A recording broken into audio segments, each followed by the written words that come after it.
마가복음 1장 15절 말씀입니다. 우리 함께 한 절밖에 안 되기 때문에 합독하도록 하겠습니다. 이르시되 때가 찼고 하나님 나라가 가까이 왔으니 회개하고 복음을 믿으라 하시더라. 아멘. 우리 성도님들 한 주 동안 성령님이 이끄시는 깊숙한 회개로 나아가셨습니까? 지난 시간 우리가 죄가 무엇인지를 알아야 회개할 수 있기 때문에 이 죄의 본질에 대해서 함께 은혜를 나누었습니다. 이 죄란 무엇입니까? 첫 번째로 내가 스스로 사는 것이 죄였습니다. 그리고 두 번째로는 내 육신의 생각과 방법으로 사는 것이 죄요. 셋째로는 주님을 머리로 하고 살지 않는 것이 죄요. 그리고 마지막으로는 성령의 인도함을 받지 못하고 사는 것이 죄입니다. 이러한 죄의 본질이 있기 때문에 미움, 다툼, 시기, 질투 이러한 죄의 결과물들이 우리 가운데 흘러나올 수밖에 없다라고 하나님의 은혜를 나누었습니다. 우리가 죄라는 것을 확실히 알았습니다. 이 죄가 무엇인지를 확실히 알았더라면 이제 우리 성도님들 진정으로 회개하셔야 됩니다. 그러면 회개는 무엇입니까? 회개는 그냥 교회만 나와서 내가 하나님 잘못했습니다. 이렇게 고백하는 것이 회개가 아니라 그랬죠. 또 회개할 때 진심 어린 마음으로 회개한다. 이런 것도 진정한 회개가 될 수 없습니다. 우리가 회개라는 것은 반드시 그 증거와 열매가 나타나야 된다. 하나님은 우리에게 말씀을 해주셨습니다. 우리가 회개했다라면 반드시 마음의 돌이킴의 열매, 또 행함의 돌이킴의 열매가 반드시 수반이 돼야 되는 것입니다. 우리가 회개가 무엇인지 알았더라면 이제 우리가 회개의 깊숙한 깊이까지 나가야 돼요. 우리가 어느 곳까지 우리의 회개가 깊숙이 나가야 될까요? 우리 지난 시간에 하나님께서는 우리에게 전제론적인 회심까지 나가야 한다 이렇게 말씀을 해주셨습니다. 회개할 때 성령께서 나를 인도하여 주셔서 칠흑 같은 흑암까지 이 어둠의 상태까지 성령께서 우리를 인도하여 주십니다. 그 상태에서 내가 철저히 소망 하나 없는 죄인임을, 나란 존재가 전적으로 부패하고 타락한 존재임을, 또 내 스스로는 절대 구원할 수 없는 존재임을, 내 육신의 생각과 방법으로는 하나님의 율법과 계명을 절대 지키고 살 수 없다는 사실을, 마지막으로 내 스스로 의지를 갖고 노력해도 거룩하고 선하고 의롭게 살 수 없는 죄인임을, 인간의 이러한 죄의 본성의 상태를 이 성령을 통해서 철저히 깨달아야 한다는 것입니다. 이 상태를 경험하게 되면 어떤 현상이 일어나기 시작합니까? 이 칠흑 같은 절망 가운데 내 영혼이 한 줄기의 빛과 한 줄기의 희망을 갈구하게 됩니다. 이 존재론적인 회심의 상태까지 나아갈 때 내가 철저히 부서지고 내가 완악했던 모습들이 무너지기 시작합니다. 내가 쌓은 바벨탑, 나의 모든 의들이 이때 무너지기 시작한다는 것이죠. 우리가 전제론적인 회개, 우리의 힘으로는 절대 여기까지 나아갈 수 없습니다. 성령께서 철저히 깨닫게 해주시고 성령께서 철저히 비추어 주셔야 이 전제론적인 회심의 깊이까지 나아갈 수 있습니다. 자, 이렇게 철저히 하나님 앞에서 회개한 자들에게 하나님이 주시는 선물이 있습니다. 바로 그것이 생명의 복음입니다. 자, 오늘 본문은 회개하고 복음을 믿으라 라고 말씀하고 있어요. 복음 전에 회개가 먼저 선포가 되고 있습니다. 진리의 복음을 듣고 깨닫기 위해서는 반드시 회개가 먼저 전제가 돼야 된다는 것입니다. 회개하지 않고는 절대 복음이 그 사람의 심령 안에 들어갈 수가 없어요. 철저히 성령 안에서 자신의 죄성을 깨달은 자, 이 사람만이 참 구원자 되신 예수님을 절실히 필요하게 되는 것입니다. 칠흑 같은 절망의 어둠 속에 놓여있는 자가 온전한 구원의 생명의 빛을 갈구하게끔 하나님이 그렇게 영적인 원리를 창조해 놓으셨습니다. 자, 세례 요한이 예수님의 사역이 시작하기 전에 먼저 하나님께 보내심을 받은 자로 하나님의 사역을 감당했습니다. 세례 요한이 무엇을 외쳤습니까? 회개를 외쳤죠. 죄사함을 주는 이 세례를 먼저 이스라엘 백성에게 선포해 주었습니다. 먼저 우리 안에 이러한 회개가 이루어지지 아니하면 복음이 내 안에 절대 역사하지 못하는 것입니다. 설사 이 복음을 귀로 들었다 할지라도 우리 안에 생명이 되지 않고 문자나 율법으로 끝나게 됩니다. 그래서 우리가 지난주에 마가복음 1장 15절에 회개에 대해서 은혜를 먼저 나눈 다음에 오늘 주일 이 복음에 대해서 은혜를 함께 나누는 것입니다. 자, 오늘 말씀은 잘 들으셔야 됩니다. 이 도덕과 윤리와 격언들만 들어왔던 성도님들, 또 설교 시간에 감성적이고 육신적인 것만 추구한 신앙인들이 있다라면 오늘 설교의 말씀이 어렵게 들릴 수 있습니다. 또 이해가 잘 되지 않을 수도 있습니다. 그만큼 오늘 말씀은 영적으로 아주 깊은 말씀이라는 것이죠. 이 복음이라는 것은 우리의 지식과 지혜로 깨달을 수 있는 것이 아닙니다. 또 우리가 이 복음을 깨달으려고 또 알려고 노력한다고 해서 알 수 있는 것이 아닙니다. 우리 고린도전서 2장 1절 말씀에 하나님의 복음은 말과 아름다운 지혜로 깨달을 수 없다라고 성경은 우리에게 말씀하고 있어요. 또 고린도전서 2장 4절 말씀에 보면 설득력 있는 지혜의 말로도 하나님의 복음을 깨달을 수 없다는 것입니다.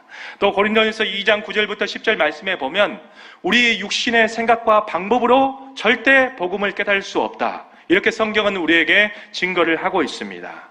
복음이라는 것은 성령께서 알게 하여 주시고 또 성령이 깨닫게 해주셔야 알 수 있는 것입니다. 그래서 성경은 이 복음을 비밀이라고 말씀을 하고 있어요. 우리 에베소서 6장 19절 말씀 함께 읽어보도록 하겠습니다. 또 나를 위하여 구할 것은 내게 말씀을 주사 나로 입을 열어 복음의 비밀을 담대히 알리게 하옵소서 할 것이니. 이 복음은 다 누구나 들을 수 있지만 알 수 있는 것은 비밀입니다. 깨달을 수 있는 것은 비밀이라는 것이죠. 이 비밀은 헬라어로 미스테리온이라고 합니다. 이 단어에서 영어로 미스테리가 파생이 됐어요. 성경에서 비밀이라고 하는 것은 하나님께서 깨닫게 해주시지 않고 알게 해주시지 아니하면 절대 알 수 없는 것들을 비밀이라고 합니다. 그렇기 때문에 우리 성도님들 오늘 말씀을 들으실 때 성령을 철저히 의지해서 하나님의 말씀을 듣기를 축원합니다. 오늘 말씀을 듣는 우리 모든 성도님들 가운데 성령의 인도하심이 반드시 있어야 오늘 주일 설교에 이 복음의 말씀을 깨닫고 알 수가 있습니다. 오늘 주일은 이 복음 전체를 다 설명하지 못하고 간단하게 성경 말씀을 통해서 이 복음의 개요만 설명하도록 하겠습니다. 자, 오늘 주일은 다른 주일보다 성경 구절을 많이 볼 것입니다. 우리가 복음을 설명해야 되기 때문에 성경 구절을 많이 볼 거예요. 우리 성경 구절에 집중해서 하나님의 은혜를 받는 오늘 이 시간 되기를 축복합니다. 자, 하나님께서 이 세상을 창조하셨어요. 하나님은 이 세상을 창조하시고 경륜과 섭리라는 방법으로 이 세상을 통치하고 계십니다. 이 경륜이라는 것은 하나님께서 이 세상을 통치하시는 계획을 의미합니다. 또 섭리라는 것은 하나님의 통치 방법을 이야기하고 있습니다. 자, 하나님께서 이 세상의 모든 만물을 창조하시고 한 가지 경륜의 계획을 세우시는데 오직 복음을 통해서만 모든 사람을 구원하시기로 작정을 하셨습니다. 우리 고린도전서 1장 21절 말씀 공동번역으로 함께 읽어보도록 하겠습니다. 세상이 자기 지혜로는 하나님을 알 수 없습니다. 이것이 하나님의 지혜로운 경륜입니다. 그래서 하나님께서는 우리가 전하는 소위 어리석다는 복음을 통해서 믿는 사람을 구원하시기로 작정하셨습니다. 아멘. 세상 사람들에게는 이 복음이라는 것이 어리석게 보일지 몰라도 하나님께서는 하나님의 자녀들을 구원하시는데 복음이라는 방법을 선택하셨다는 것이죠. 그래서 믿는 자들에게 복음이라는 것은 취사 선택의 문제가 될 수가 없습니다. 이 복음이라는 것은 믿는 자들이라면 반드시 알아야 할 필수 요소라는 것이죠. 또 하나님께서는 한 가지 방법으로 우리와 함께 사실 그 경륜의 계획들을 세우셨습니다. 우리 에베소서 3장 3절부터 6절까지 공동번역 성경으로 함께 말씀을 읽어보도록 하겠습니다. 하나님께서 당신의 심오한 계획을 나에게 계시해 주셨습니다. 이에 대해서는 내가 앞서 간단히 적은 바 있으므로 그것을 읽으면 여러분은 내가 그리스도에 관한 심오한 계획을 이해하고 있다는 것을 알 수 있을 것입니다. 지금은 하나님께서 성령의 힘을 빌어 그 심오한 계획을 당신의 사도들과 예언하는 사람들에게 나타내 보이셨지만 전에는 지금처럼 인간에게 알려주시지 않았습니다. 그 심오한 계획이란 이방인들도 복음을 듣고 그리스도 예수와 함께 살면서 유다인들과 함께 하나님의 축복을 받고 한 몸의 지체가 되어 하나님께서 약속하신 것을 함께 받는 사람들이 된다는 것입니다. 아멘. 이 복음을 통해서만 우리가 하나님과 함께 살 수가 있습니다. 우리가 복음을 알고 그 복음 안에 거해야만 임마누엘의 하나님의 은혜가 우리 가운데 임한다라는 것이죠. 그래서 하나님은 세상의 모든 사람들, 특히 하나님의 자녀들을 구원하기 위해서 우리를 단 한 가지, 복음으로 우리를 부르시고 복음으로 우리를 초청하셨습니다. 우리 데살로니가후서 2장 13절, 14절 말씀 보도록 하겠습니다. 주께서 형제들아, 우리가 항상 너희에 관하여 마땅히 하나님께 감사할 것은 하나님이 처음부터 너희를 택하사 성령의 거룩하게 하심과 진리를 믿음으로 구원을 받게 하심이니 이를 위하여 우리의 복음으로 너희를 부르사 우리 주 예수 그리스도의 영광을 얻게 하려 하심이니라. 아멘. 하나님은 복음을 통해서만 우리를 불러주셨어요. 그리고 복음을 통해서만 우리를 구원해 주십니다. 우리가 그렇기 때문에 교회에 올 때 어떤 성김과 봉사보다 복음을 듣는 것에 더 집중하셔야 된다는 것입니다. 왜냐하면 하나님은 진리의 복음으로 우리를 먼저 불러주셨기 때문입니다. 자, 신앙생활 하실 때 본질과 비본질적인 것을 잘 구분하셔야 돼요. 비본질적인 것에는 다양성이 있어야 되겠지만 본질적인 것에서는 반드시 일치함이 있어야 합니다. 우리 신앙생활 하시면서 우리 성도님들 비본질적인 것에 목숨을 걸지 마십시오. 간식은 무엇으로 할 것이냐, 또 교회 차를 사면 교회 차의 색깔을 무엇으로 할 것이냐, 이렇게 우리가 비본질적인 것에 목숨을 걸지 않아야 될 줄 믿습니다. 대부분 교회에서 분쟁과 다툼을 보면 비본질적인 것에 분쟁과 다툼이 일어나는 것을 우리가 알 수가 있습니다. 자, 우리가 신앙생활에서 가장 집중하고 신경 써야 하는 것은 바로 복음입니다. 다른 것이 아니라 바로 복음입니다. 목숨보다 우리에게 중요한 것이 없듯이 우리 신앙에서 복음보다 더 중요한 것은 없는 것입니다. 다른 것은 다 잃어버려도 괜찮습니다. 다른 것은 다 실패해도 상관없습니다. 그러나 복음과 예수는 절대 잃어버려서는 안 돼요. 하나님이 주신 이 복음을 늘 생명처럼 여기는 우리 성도님들의 신앙과 믿음 되시기를 축복합니다. 자, 우리가 신앙생활 하면서 예수님을 잘 믿게 되면 성령을 통해서 일어나는 현상들이 있습니다. 그것이 바로 무엇이냐? 거듭남입니다. 이 거듭남이라는 것은 영어로는 뉴본, 헬라어로는 겟나우라고 합니다. 다시 태어난다라는 의미예요. 우리가 어머니 뱃속에서 육신의 생명을 가지고 태어나듯이 우리가 예수님을 믿는다라면 반드시 성령을 통해서 다시 한번 태어나야 한다는 것입니다. 이것은 우리 속사람의 변화를 말하고 있습니다. 이 거듭난다라고 하는 것은 육신의 생명에서 하나님의 생명으로 바뀐다라는 의미를 가지고 있어요. 우리가 거듭나면 그때부터 우리 안에 하나님의 생명을 소유하게 됩니다. 자, 이란 구원파에서도 거듭남이란 용어를 똑같이 사용해요. 우리 아시죠? 박옥수, 죄사함과 거듭남의 비밀, 이러한 것들로 세미나를 열어서 많은 사람들을 미혹하고 있습니다. 이단들은 똑같은 용어만 사용할 뿐이지 성경과 다른 의미의 거듭남을 이야기하고 있습니다. 오늘날 사단은 이단들을 통해서 많은 사람들에게 이 복음의 광채가 미치지 못하도록 사람들의 마음을 혼미케 하고 있다는 것입니다. 우리는 성경에서 말씀하는 바른 복음, 바른 거듭남에 대해서 확실히 아는 신앙인이 되셔야 될 줄 믿습니다. 자, 하나님께서 하나밖에 없는 독생자 예수님을 이 땅에 보내주셨어요. 자, 그러면 하나밖에 없는 독생자 예수님을 이 땅에 하나님은 왜 보내주셨을까요? 그 이유와 목적이 있습니다. 우리에게 복음을 믿게 해서 하나님의 생명, 하나님의 영생을 주시기 위해서 독생자 예수님을 이 땅에 보내주셨다는 것입니다. 우리 요한복음 3장 16절부터 17절 말씀 함께 읽어보도록 하겠습니다. 하나님이 세상을 이처럼 사랑하사 독생자를 주셨으니 이는 그를 믿는 자마다 멸망하지 않고 영생을 얻게 하려 하심이라. 여기서 영생이라는 것은 영원한 하나님의 생명의 줄임말입니다. 하나님이 그 아들을 세상에 보내신 것은 세상을 심판하려 하심이 아니요 그로 말미암아 세상이 구원을 받게 하려 하심이라. 아멘. 영생, 영원한 생명을 얻는 자만이 요한복음 3장 16절 17절 말씀해 보니까 구원이라는 것입니다. 영생은 하나님의 생명의 줄임말이라고 그랬죠. 그래서 이 하나님의 생명으로 거듭나는 사람만 구원을 얻을 수 있습니다. 우리의 속사람이 본질이 확실히 바뀐 사람만이 하나님 나라에 가게 되는 것입니다.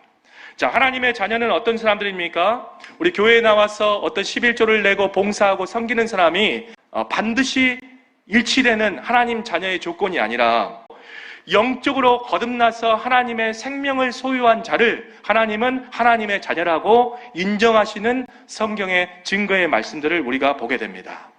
우리 요한복음 1장 12절부터 13절 말씀 함께 읽어볼까요? 영접하는 자, 곧 그 이름을 믿는 자들에게는 하나님의 자녀가 되는 권세를 주셨으니 이는 혈통으로나 육정으로나 사람의 뜻으로 나지 아니하고 오직 하나님께로부터 난 자들이니라. 아멘. 여기서 이 났다라는 것은 하나님의 생명으로 거듭났다라는 것입니다. 다시 태어났다라는 의미예요. 하나님의 자녀들은 어떤 사람들입니까? 하나님께로부터 난 자들, 거듭난 자들, 하나님의 생명을 소유한 자들이 하나님의 자녀라고 성경은 우리에게 말씀을 증거하고 있습니다. 자, 예수님께서 이 땅에 오셨습니다. 그리고 십자가에서 죽으시고 3일 만에 부활을 하셨어요. 예수님께서 3년 동안의 모든 공생의 사역을 하시면서 하나님 나라와 천국 복음을 얘기하시고 그 뒤에 때가 됐으므로 십자가에 못 박히시고 십자가에 못 박히신 다음에 성경에서 예언한 대로 3일 만에 부활하셨습니다. 예수님께서 십자가에 죽으시고 부활을 하신 많은 목적들이 있습니다. 우리의 죄를 사하시려고, 마귀의 죄와 사망의 권세를 깨뜨리시려고, 또 구원의 하나님의 약속을 성취하시려고, 이러한 이유들이 있지만 예수님이 십자가에 죽으시고 부활하신 이유는 바로 이 목적 때문입니다. 우리 베드로전서 1장 3절부터 4절 말씀 함께 읽어보시죠. 우리 주 예수 그리스도의 아버지 하나님을 찬송하리로다. 그의 많으신 긍휼대로 예수 그리스도를 죽은 자 가운데서 부활하게 하심으로 말미암아 우리를 거듭나게 하사 산 소망이 있게 하시며 썩지 않고 더럽지 않고 쇠하지 아니하는 유업을 있게 하시나니 곧 너희를 위하여 하늘에 간직하신 것이라. 아멘.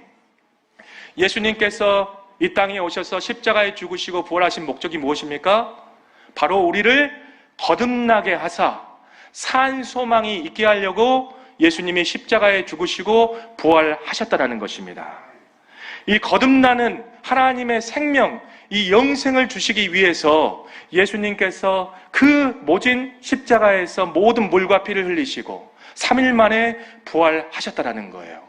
이 거듭난 사람만이 썩지 않고 더럽지 않고 쇠하지 않는 유업을 물려받게 되는 것입니다. 우리 사도행전 13장 33절 말씀에도 나오죠.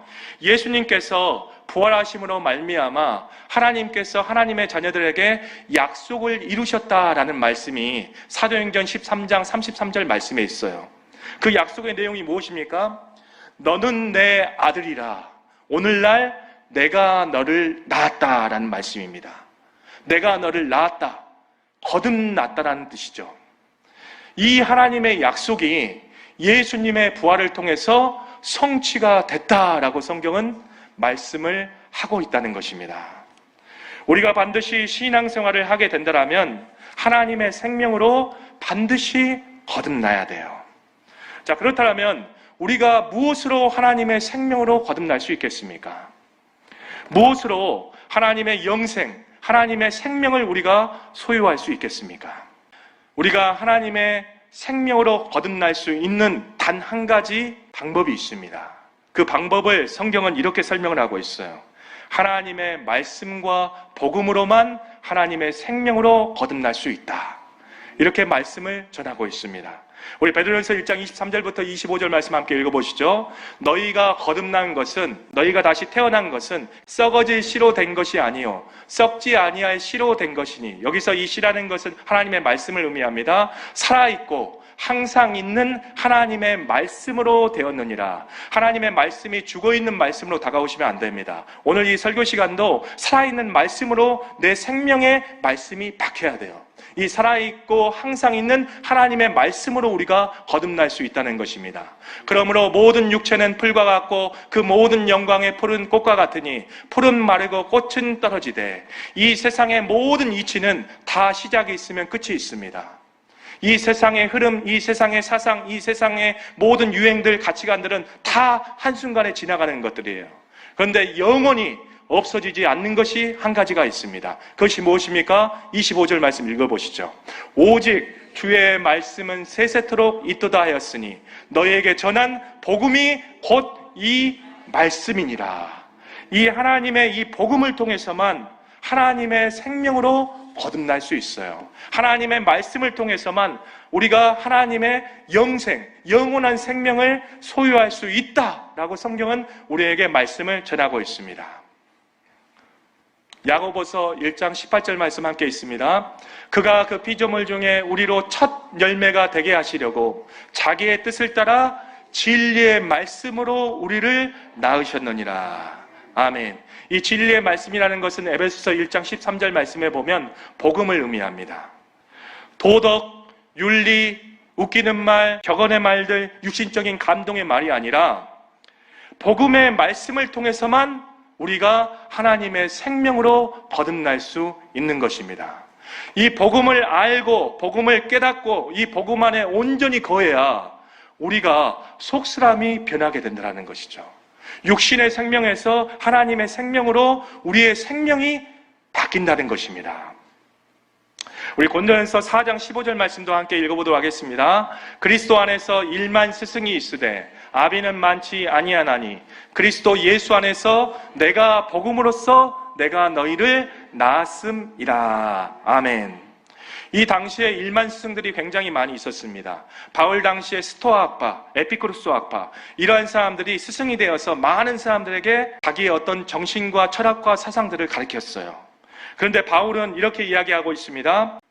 1만 스승보다 복음으로만 우리를 하나님의 생명으로 낳을 수 있다라고 바울은 증거를 하고 있습니다. 성령으로 복음을 알고 하나님의 생명으로 거듭 태어나야 하나님의 자녀가 되는 것입니다. 이 복음을 알고 하나님의 생명으로 거듭나야 구원을 얻게 되는 것입니다. 하나님의 생명으로 태어난 사람만이 하늘의 생명책에 기록되는 거예요. 그래서 우리 성도님들, 그러면 우리가 무엇에 집중을 해야 되겠습니까? 복음에 집중을 하셔야 돼요. 교회에 나와서 우리가 가장 많이 신경 써야 되는 일은 복음을 듣는 일입니다. 우리가 교회에 나와서 가장 많이 하는 일들이 뭐죠? 우리는 하나님의 말씀을 듣는 일을 가장 많이 합니다. 우리는 반드시 이 복음을 알고 복음 안에서 살아야 돼요. 이것은 취사 선택의 문제가 아니라 우리의 신앙생활의 목적이 되는 일들입니다. 이 복음은 우리의 구원이 달린 문제고 우리의 생명이 달린 문제이기 때문입니다. 자, 그렇다면 복음으로 하나님은 어떻게 우리를 하나님의 생명으로 낳으실까요? 우리가 하나님의 생명으로 거듭 태어나는 것은 일회성의 사건이 아닙니다. 단회적인 사건이 아니다라는 것이죠. 진리의 복음의 말씀을 우리가 듣게 되면 그것이 차츰차츰 하나님의 이 말씀이 우리 속사람에게 역사를 내서 우리 속사람이 자라나야 하나님의 생명으로 거듭 태어날 수 있습니다. 우리 골로새서 1장 5절부터 6절 말씀 공동번역 성경으로 함께 읽어보도록 하겠습니다. 그 믿음과 사랑은 여러분을 위해서 하늘에 마련해 두신 축복의 희망에서 나온 것입니다. 그 희망에 대해서는 여러분이 진리의 말씀, 곧 복음을 받아들였을 때에 이미 들은 바 있습니다. 그 복음은 여러분에게 전해져서 여러분이 하나님의 은총의 말씀을 듣고 그 참뜻을 깨닫게 되면서부터 열매를 맺으며, 여기 열매라는 것은 하나님의 생명으로 거듭 태어나는 것을 의미합니다. 열매로 맺으며 퍼져나갔습니다. 사실 복음은 온 세계에서 열매를 맺으며 널리 퍼져나가고 있습니다. 아멘. 복음의 말씀이 선포가 되면 그 복음의 참뜻을 성령께서 그 복음을 깨닫게 하시면서 우리를 하나님의 생명으로 낳는 거예요. 우리 마가복음 4장 26절부터 29절 말씀도 함께 읽어보시죠. 또 이르시되 하나님 나라는 사람이 씨를 땅에 뿌린과 같으니, 여기서 이 씨도 하나님의 말씀을 의미합니다. 그가 밤낮 자고 깨고 하는 중에 씨가 나서 자라되 어떻게 그러는지를 알지 못하느니라. 땅이 스스로 열매를 맺되 처음에는 싹이요 다음에는 이삭이요 그 다음에는 이삭의 충실한 곡식이라. 열매가 익으면 이 열매가 익는 것도 하나님의 생명으로 거듭 태어난다는 의미입니다.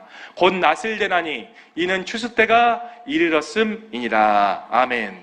우리가 니고데모와 예수님의 대화 가운데도 거듭날 때 이 바람이 부는 것을 알지 못하는 것처럼 이 거듭나는 것도 알지 못한다라고 했죠.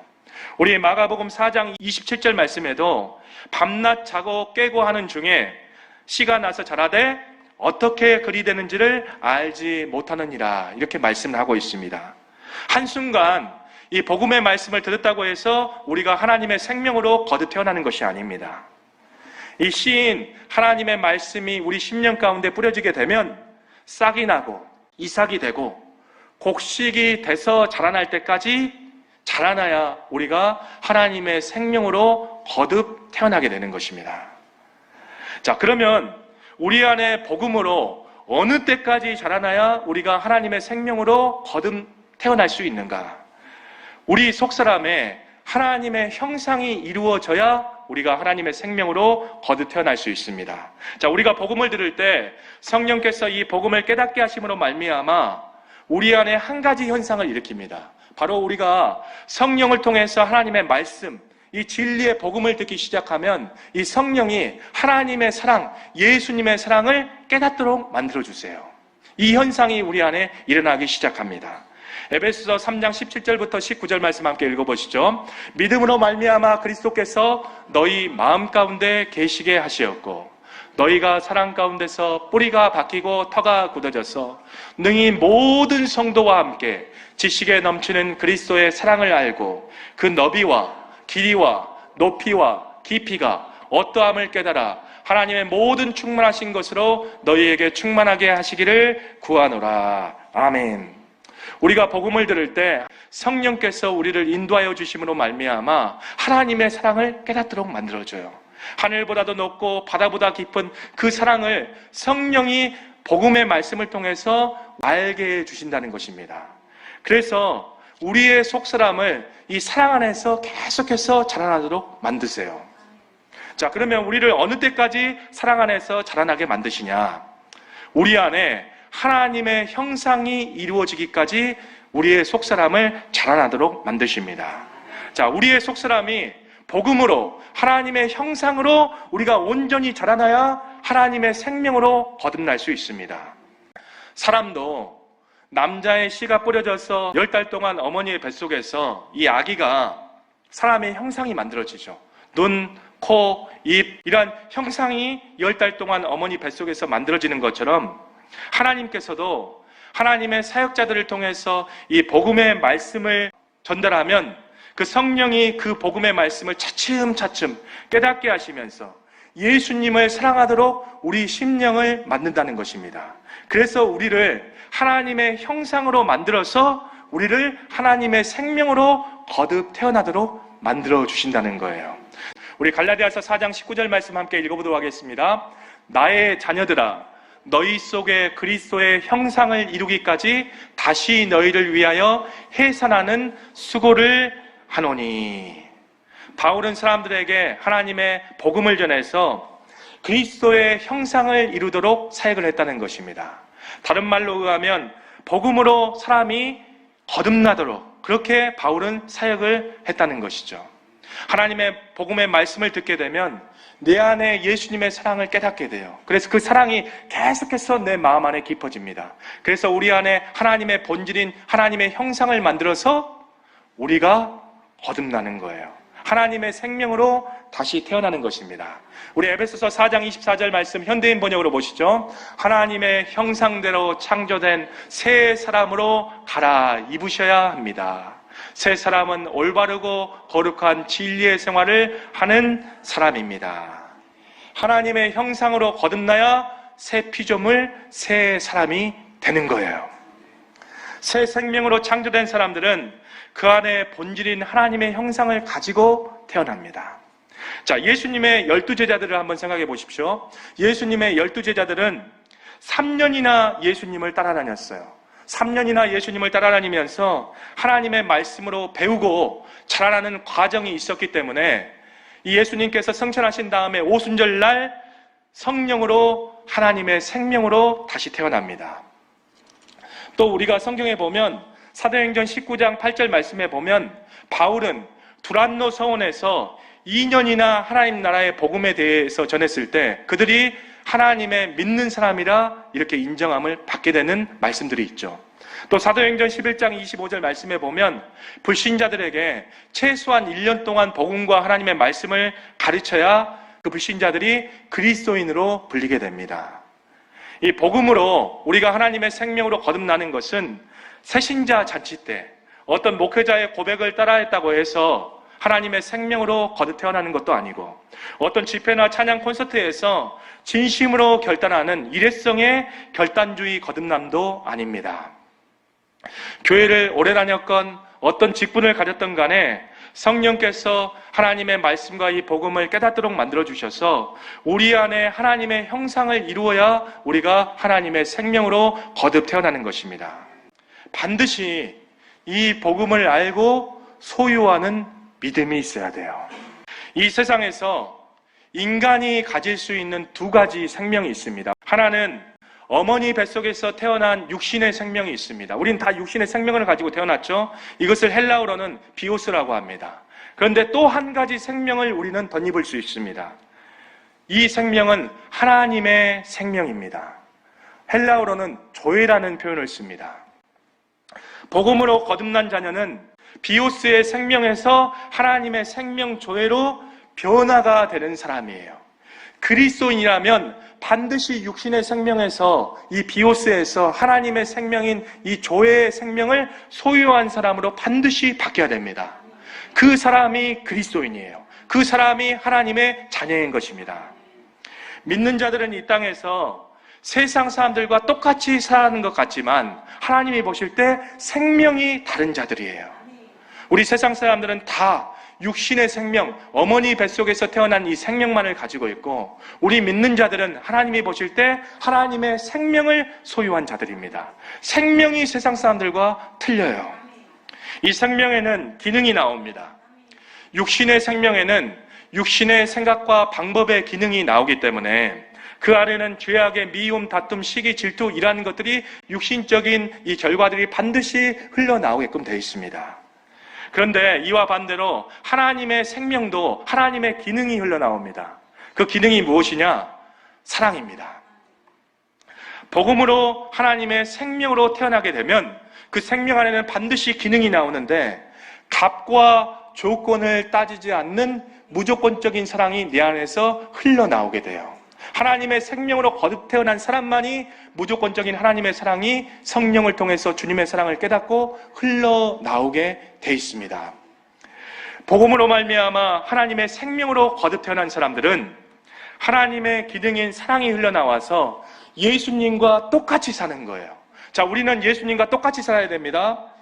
예수님 안에 하나님의 생명이 있었던 것처럼 우리도 복음으로 말미암아 하나님의 생명으로 거듭 태어나서 하나님의 생명이 있으니까 이 사랑이 흘러나와서 예수님과 똑같이 사셔야 된다는 거예요. 자, 우리 말씀 보도록 하겠습니다. 요한일서 2장 6절 말씀, 우리 현대인 번역으로 우리 함께 읽어보도록 하겠습니다. 자기가 하나님 안에서 산다고 말하는 사람은 그리스도께서 사신 것처럼 살아야 합니다. 나 예수 안에 사는데요? 나 그리스도 안에 사는데요? 나 신앙생활 잘하고 있는데요? 믿음생활 잘하고 있는데요? 이렇게 고백하는 사람은, 다시 한번 말씀 보시죠. 하나님 안에서 산다고 말하는 사람은 그리스도께서 사신 것처럼 살아야 합니다. 우리도 예수님과 똑같이 살아야 돼요. 왜 그렇습니까? 예수님과 우리는 생명이 같기 때문이에요. 그래서 우리를 하나님은 형제라고 부르고 계십니다. 예수님은 누구시죠? 맏아들인 거예요. 맏아들. 예수님은 맏아들이고 우리는 똑같이 하나님의 생명을 가진 자이기 때문에 예수님과 형제가 되는 것입니다. 우리 성도님들, 예수님이 되려고 하면 막이에요. 그러나 예수님 안에서 하나님의 생명으로 예수님과 똑같은 삶을 사셔야 됩니다. 우리 요한일서 4장 17절 말씀 표준 번역으로 보시죠. 이 세상에서 우리가 그리스도처럼 살게 되었으니 사랑이 우리 안에 완성된 것이 분명합니다. 예수님 안에 하나님의 생명이 있어서 하나님의 사랑으로 사셨던 것처럼 우리도 복음으로 말미암아 이제 하나님의 생명으로 거듭 태어나서 그 생명의 기능인 사랑이 우리 가운데 흘러나와서 예수님과 똑같이 사랑 가운데 살아야 되는 것입니다. 복음으로 말미암아 성령으로 거듭나지 못하면 구원도 신앙생활도 아무것도 아닌 것이 돼버립니다. 내가 그러면 하나님의 생명으로 거듭났느냐, 거듭나지 않았느냐, 우리가 어떻게 알 수 있을까요? 한 가지 방법이 있습니다. 하나님의 생명으로 거듭난 사람들은 성령께서 복음을 확실히 깨닫고 우리를 하나님의 생명으로 거듭나시기 때문에 복음을 확실히 알고 있어요. 복음이 무엇인지를 확실히 아시는 분들은 하나님의 생명으로 거듭난 사람들입니다. 역으로 교회를 다니더라도 복음을 모르고 있다라면 거듭난 사람이 아닙니다. 복음은 우리의 속사람을 변화시킬 수 있는 하나님의 최고의 승부수예요.